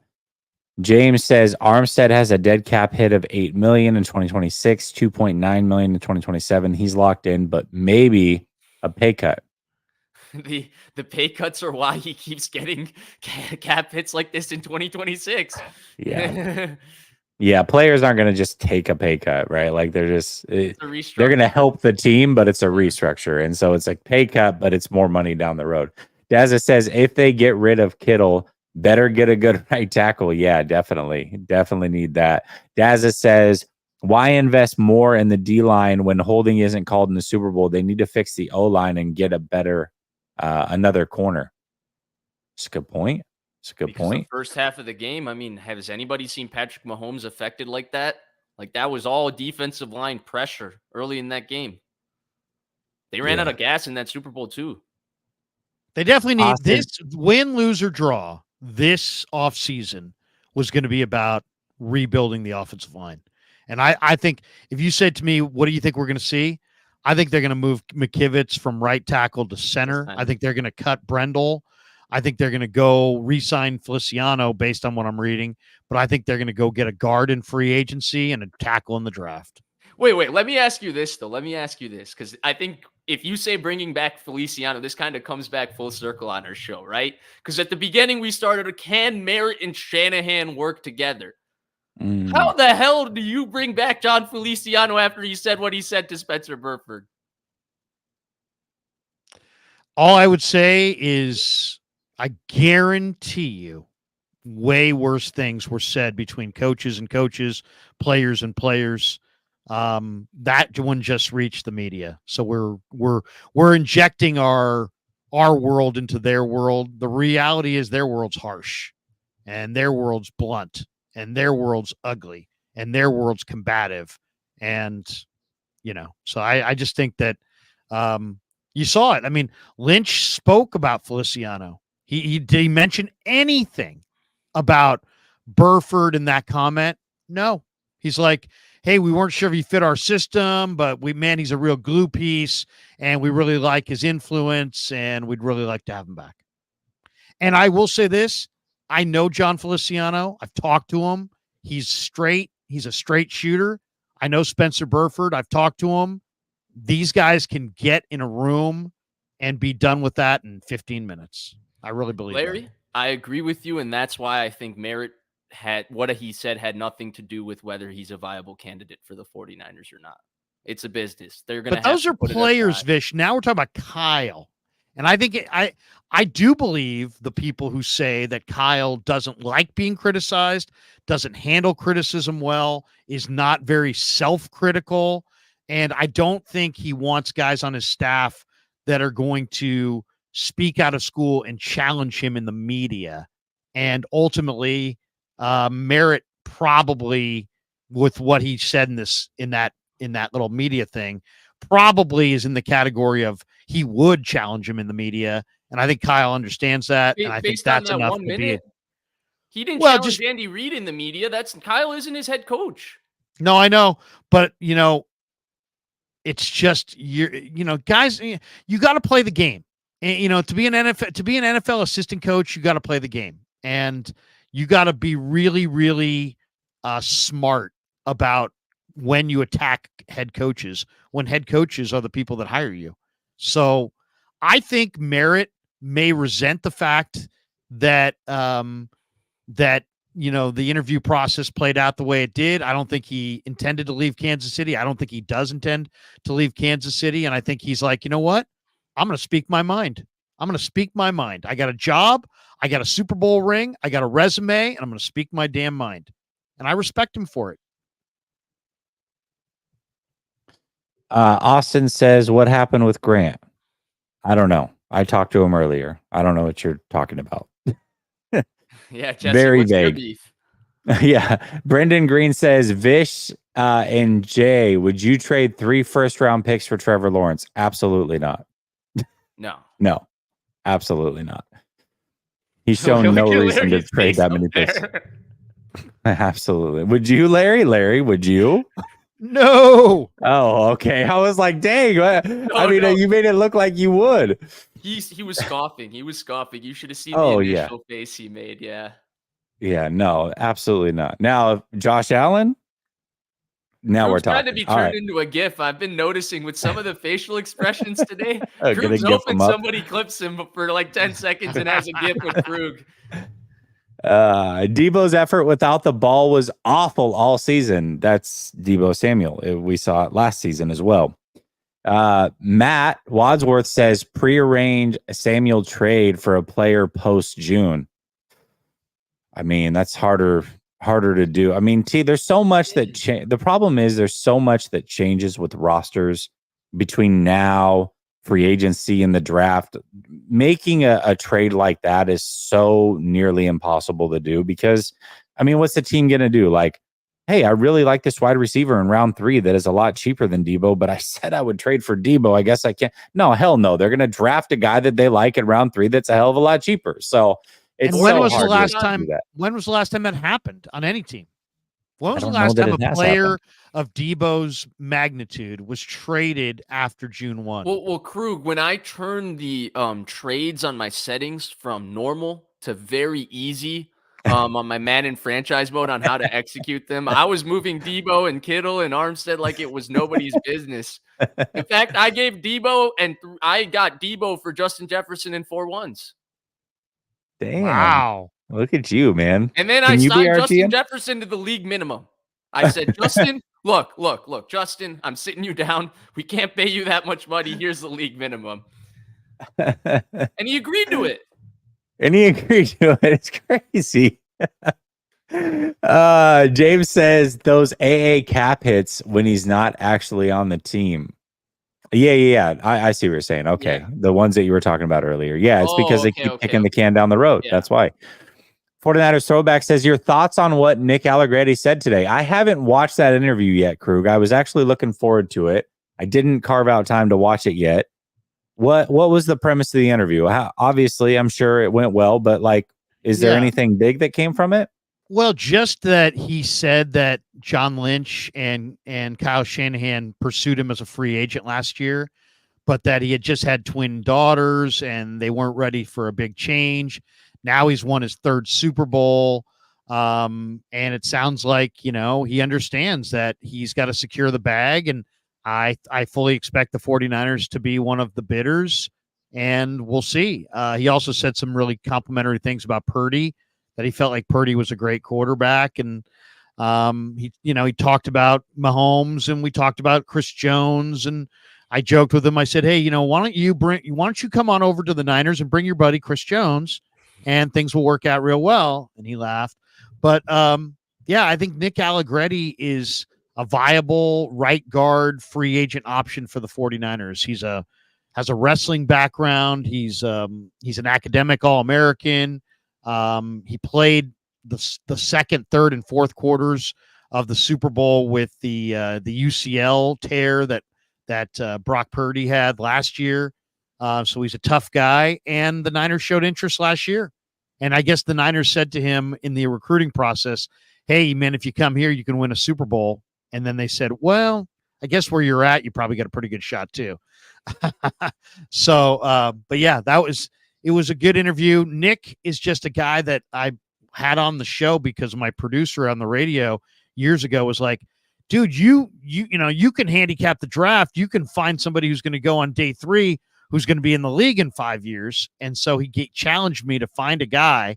And I said Nick Allegretti because I like the wrestling background and the academic All-American and the Big Ten. He played at Illinois.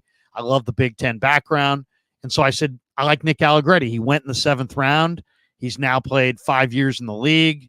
He's gotten married. He's had twins. He's won 3 Super Bowl rings. And so we had him on just to be like, hey, man, look how far you've come. So it was definitely more of a, I told him, I said, man, I'm a Niner fan. I didn't root for you in the Super Bowl, but if the Niners can't win, I was happy you got the ring. So good guy. He tore his UCL like Purdy did as well, right? In that game, yeah. And then realized that he's like, well, it was right before half. And he said, well, I'll play the final series before half, and then I'll just see if I can stand it. And I guess the pain was significant, but he played the entire second half with the torn UCL. Now he's had the surgery. He was doing rehab today. So, and of course, it's a different deal because he's a guard. Yeah. He's like, I don't need a UCL to play offensive lineman. It's just about getting through the pain. Yeah, that's awesome. Yeah, I remember you talking about Allegretti last year. Javon Hargrave and Eric. Who cares? Right? Like, what a jeez, man. But I do remember you talking about Allegretti last offseason, how you would hope that they would hire him and stuff. And I didn't bring him on. So I had no idea that the Niners had any interest. This was the first time that it kind of publicly came out that they had interest in him, and we'll see if they have interest in him again. To me, that's the kind of, like, if you bring back Feliciano and you moved McKivitz from right tackle to center, maybe a guy like Allegretti would be a perfect guy to start at right guard. You got McKivitz at center, and then go in the draft and find your blue chip right tackle. Yeah, absolutely. Yeah, 6-1 Niners. I mean, that's kind of what we were just talking about. It wouldn't save a lot of money. That's why it's a tough decision. You know what I mean? For sure. 49ers Throwback says, your thoughts on... Okay, yep, we got that one. All right, guys, listen. We went 90 minutes. I feel like that's good. Is there anything that you want to discuss that we didn't before we get out of here? I have one. Yeah, I'm not happy with you. I'm not happy with just you one. guys. Just one. I'm not happy with you guys. No. Why? What's that? No. Let's go right now, crew. Let's go. Let me roll up my sleeves. Right. My bad, Larry. I forgot to say you're great, Larry. You're the best. Larry. This is off-season, Krug, and I fight everybody in the chat on a nightly basis. No, I was just gonna say that. Did you guys see that Azeez Al-Shaair on his social media today put a sack of Kirk Cousins wearing, from the 2021 season?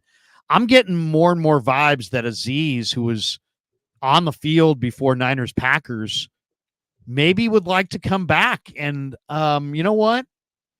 He was on a 1-year, $5 million deal this year. The Niners let him go because he was only playing like about 35% of the snaps because, he was playing only in the base as their strong side backer, and they made a business decision. But man, they really missed him in the Super Bowl. They really did. I think they lost Greenlaw. And then when Kansas City went at Oren Burks, every time it was like 9 for 9. They went at Oren Burks and they had a lot of success. I like the idea of coming up with $8 to $10 million for Azeez Al-Shaair. I don't know that they can get him to leave Tennessee, but he seems like emotionally, mentally, he may be still kind of with the 49ers. And I'm a big fan of Azeez Al-Shaair.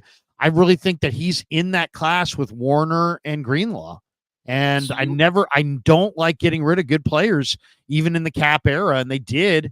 And I think that was one of the big mistakes of this year was not retaining Azeez. I know you can't retain everybody, but he's monster. And if I knew that they weren't going to have any belief in D. Winters or Jalen Graham in camp, I would have been talking about this a lot more because you need more than 2 good linebackers to get through an NFL season. So I'm reading, at least the tea leaves, and it seems like Azeez wants to come back. And guys, man, when you sign free agents, there's always the risk. Do they like Chase Young? Do they play hard all the time? Do they fit your culture? Are they going to come in and disrupt your culture? You know that this guy can flat out play and fits your culture. So then it's just a matter of the money. And I don't know. We'll see if they can make the money work. They'll be challenged on that front. But to me, Azeez Al-Shaair is on the top of my free agent wish list. You want me to give you the most cold-blooded move that they could pull off? I wouldn't even like cutting Greenlaw and signing this guy. Yeah. Right off the Achilles. And I wouldn't even recommend it because that's one of the most brutal suggestions. Like, I like Dre Greenlaw too much to even make that. Like, that just feels so awful for the guy. But as they missed, like you said, Larry, they missed Azeez's speed and physicality this year. Like, when Azeez was on the field, you could feel his presence, and it felt like without him and when Greenlaw wasn't there was something missing in this defense. And ideally, you have both of them, but you're in a funny situation now with Greenlaw, especially given that he tore his Achilles. And he played about as great as you can play when he played this year. He was really excellent. And Al-Shaair approximates Greenlaw. He's certainly not as good as Greenlaw, but he approximates him. He'll probably be at a similar price, and you can save $7 million doing that. I'm not suggesting it, but that would be, if we're talking about on cold-blooded, that would be the coldest move that you could make. Like, the coldest move. Is there any way they can move Greenlaw to that injury designation, pay him his $2 million, let him rehab? Because I was reading Graziano's kind of breakdown, and that was one of the things he suggested that they might cut him with an injury designation, right? Re-sign him for maybe that. Okay, I didn't know about the re-sign part, but Calvin Hobbs says in the chat that cutting him would incur the penalty, right, for cutting an injured players. So that's why they would have to do it like you suggested. But the re-signing is really intriguing. Continue there. Well, that somehow the amount that would be, Graziano in the article said that it would be like he would get paid like $2.1 million for the year, even though he was hurt. I mean, the guy tore his Achilles in the Super Bowl. So, I mean, it used to be a career ender. Now I always think of it as kind of at least a solid year-long injury. So that means he's out for the year. I mean, paying him $2 million and keeping him on the roster, I'd have a lot of interest in that if I could do it, because I think he's a culture player. Agreed. and a leader in the room. And I think everybody else in the team is watching how they handle it, because this guy gave his body to the effort. And if you throw him out the door, I think you're going to lose some dudes. Oh, absolutely. I'm not advocating they do it. I'm just suggesting it would be cold-blooded. The idea came once you brought up Aziz, and it kind of, yeah. What do you think on all of this, Jesse? Well, first of all, running onto the field, it's crazy because I had almost forgotten about it, and I did forget about it. And then about a week or two ago, I went and found it again and posted it because it just dawned on me that he was having Achilles tightness leading into the Green Bay game. Mm-hmm. And it really shouldn't be a surprise. I mean, we heard a lot of the same things. Remember, it was like calf strains and calf tightness Little Kevin and Durant. Achilles stuff. Well, that Sherman, same thing. And so it's like once it starts to go, it starts to go. And so it shouldn't be a shock that that actually ended up happening just a few short weeks later. But, also with these Achilles and any of these injuries, I mean, who knows? I don't think he's necessarily going to miss the whole year. So I'm not too worried about that. But I would love to have Aziz. My question is this. Why would we have to pay him $8 to $10 million when he just came off of a contract of a 1 year, $5 million? And then two, man, don't you think the Texans would love to have him over there as well? And that would be a great fit. So I don't know. I mean, I would like to get him. Better than him, man. Yeah, but why not have them both? Christian Harris is a stud. He is a Christian stud, Harris is a monster. I'll say this though, the Niners did work out Eric Gray from North Carolina, and Eric Gray is awesome. I mean, I don't know if you guys have seen Carolina. Yeah, but where is he going to have to be drafted though? Probably round 2 or 3. Okay. He's a day 2 guy for sure. Right guard or off-ball linebacker? Off-ball linebacker, but the safest pick in the whole draft. I mean, this guy is going to be 15 tackle. He's in that same Warner Greenlaw class. He's just awesome. And they looked into him at the wherever, the combine, or maybe it was East West Shrine, or I forget exactly where, but this is the time of the year I'm starting to follow those, like who they looked at and that kind of thing. Some of it's a smoke screen, but some of it's not a smoke screen. Dude, I got to see people outside of YouTube, man. The last thing I need is a sign in my house in neon that says Vish Kumar and show. Like, bro, like I have friends that it would be very brutal for me. This is the crazy part, Felipe, is that we actually got him the sign. It's on his floor. He's refused to put it up because he feels like his brand is plain wall behind him. Crazy, I know, but that's the true story. Truth be told, he put it up, but the warden took it down. Exactly. yeah. Truth be told, blink twice if. Is there a chance that Vish could be in a minimum security prison right now? There's a chance. 100%. In my old apartment, I remember you always used to think that because the door to the furnace was right behind me and it had an outward facing handle. And you're like, dude, there's no way that's a door inside of your house. Jesse comes out to camp, so I know he's not locked up. I've seen Ryan out at camp. I know he's not locked up, but I've never seen Vish outside of this this square apartment, box, this condo, this cell. Nice. Eric has one. This one's gonna be for you, Krug. He says if Purdy can't get it done with this talent around him, they cannot pay him because there will be even less talent with less cap space. Krug, what say you?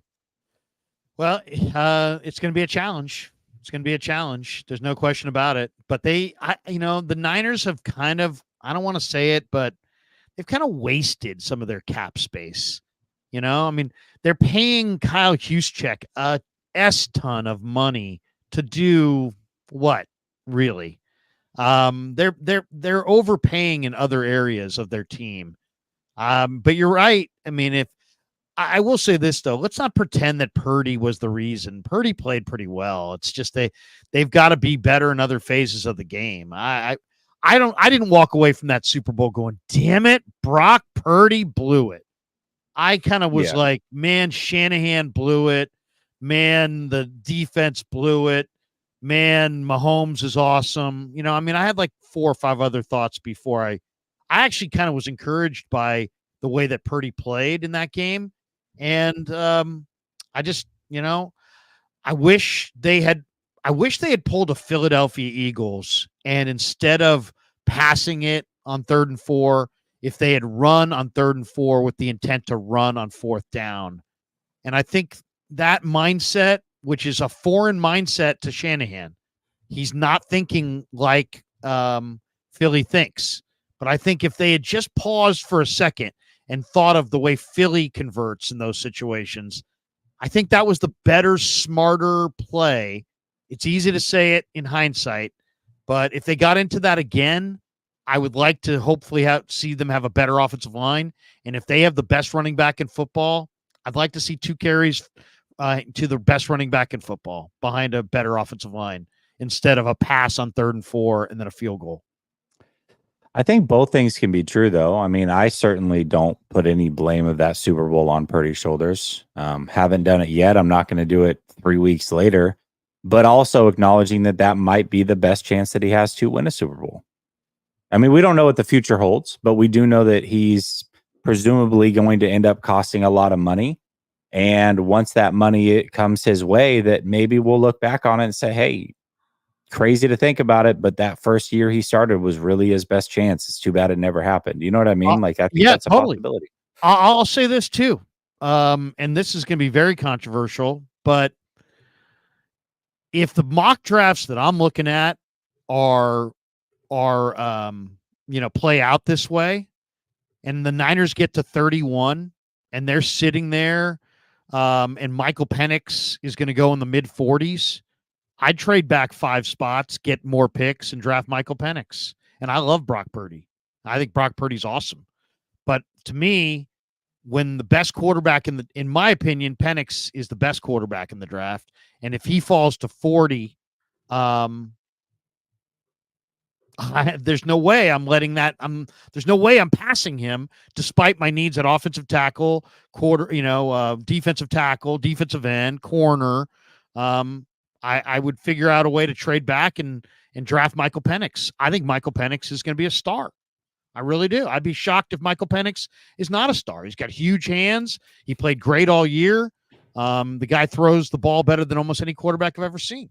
I mean, he is phenomenal. So that's where I'm at. Man, I would hate for you to be labeled a Purdy hater now, Larry, after all of the work that you've put in. I don't, let's all pretend aggregated tomorrow. There's 480 of you watching. If we all put our minds together and make it that it was my take and not his, then we can keep this facade going that I'm the Purdy hater and that look at Brother Bob on Purdy. Brother Bob, put that up there.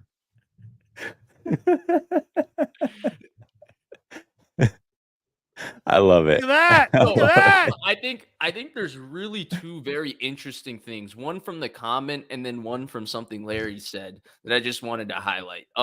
From the comment, Larry's a Purdy hater. Oh. I think the started. I think the comment makes a very good point in terms of budgeting for Brock Purdy's future doesn't necessarily mean having an open cap space later on to be able to pay him. It's also having an idea of a roster that's constructed to be under the cap when you have to pay him, where it's not like you're getting rid of everybody to pay Brock Purdy and then it's Brock Purdy and me, you, and Krug, right? Like you can't have that situation. So he's right that if they feel like, okay, based on this year, like we have a good idea that this is our franchise quarterback, he blew us away this year, which it feels like that's how they feel, then they should be preparing their roster and themselves with the idea that they should be building around him, which goes back to our earlier point about moving these stars and empowering him as the leader of the team and him as the sole voice and the leader of the team. And then the other part that Krug talked about, which I think is hilarious, not the Michael Penix part. It's the part that like, hey, the Niners' big signings in free agency have really not worked out. If we go through, like, the funny thing about this entire regime is where the assets were invested is not why they ended up being successful. They've always had the Brock Purdy story of an unheralded guy that made less money, late round pick that saved their bacon because who they gave the money to and who they invested in was really not that good. And so that's been their history. That's been their story. And it's just funny to me when he pointed that out. It's like, we're going to spend the next 2 months talking about their first round pick and their second round pick. We're going to spend the next 2 months. Yeah, Malcolm Smith was a miss. Weston Richburg, I mean, he only played for 2 years. He ended up being a miss. He tore his patella. You can go down the list one by one. How about the Chiefs running back that, what's the receiver? What's in the Jerick McKinnon? Yeah, Jet Ford. They signed a guy that has a nickname that never did anything. Jet McKinnon. Nickname that never did anything. They drafted a guy that has a nickname that they shouldn't have drafted too, in Money Moody. EDP. That's why they needed Kool-Aid McKinstry. There you go. I don't know if it gets better than that. All right, y'all. No, dude, there's one name that will always be better. 2006 own the Virginia tackle, for the tackle from Virginia Tech, DeBrickashaw Ferguson. The man in the middle. It's a great name. That I see your DeBrickashaw Ferguson, and I raise you an LSU receiver, DeColdis Crawford. Oh, I thought you were going with Greg Buster Davis when you went with the LSU. I love the Buster Davis. DeColdis Crawford is like, if you can beat that name, yeah, you can. Chargers receiver Legadudu Nanui. Do you remember Legadudu Nani? No, but I'll tell you, who I'm really hot to trot on after watching the combine today? Rook Aurora. Wait. His name is Rook Aurora. Ray Armstrong would love that guy if you get Rook what I'm saying. or Ro. That's his name. Could you imagine saying that like really fast 5 times in the middle of if you're like Greg Papa and you got to get the names right? Sack by Rook Aurora. Dude, can you imagine that guy in a locker room with Ray Armstrong? And if anybody remembers, like, does anybody remember the story of Ray Armstrong getting arrested in like 2018 or something? Because he walked up to a police dog or a dog in the airport and started barking at him. What if he needs to call Rufus? What if he's like, hey, Rufus, a and the police guy is right there, and now he's arrested again for doing the same thing? It's like, no, I'm just calling my teammate. No, this time I'm not antagonizing the dog. I'm just calling Rufus.